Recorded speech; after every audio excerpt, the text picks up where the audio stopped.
Voilà. C'est bon. Bonjour, nous sommes le dimanche 26 janvier. C'est le 3e dimanche du temps ordinaire.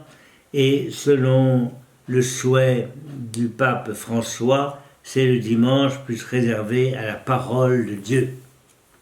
Et aussi la journée mondiale des lépreux.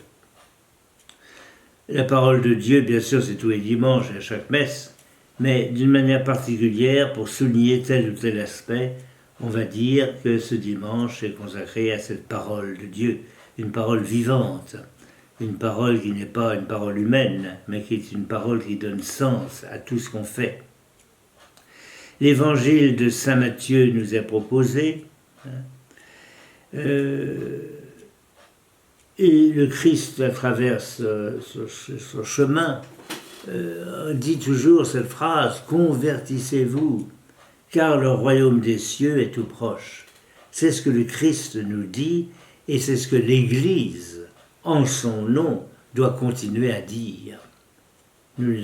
L'Église parle au nom du Seigneur, non pas d'abord comme une institution religieuse parmi d'autres, mais au nom de Jésus, dont elle continue la mission, elle répond « Convertissez-vous, croyez à la bonne nouvelle, le royaume des cieux est tout proche ».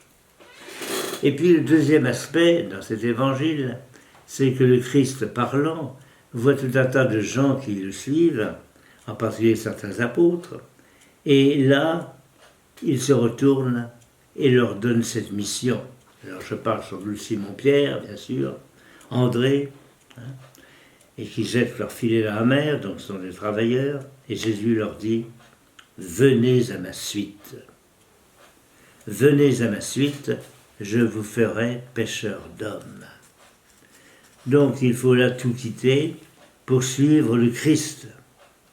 J'aime beaucoup cette phrase « Aussitôt laissant leur filet, ils le suivirent. » Or souvent, nous avons bien tendance, et nous aimerions bien suivre Jésus, mais avant, il faudrait régler tel problème familial, ceci. Bref, on met tellement de conditions qu'on n'a jamais trouvé le temps de suivre le Christ.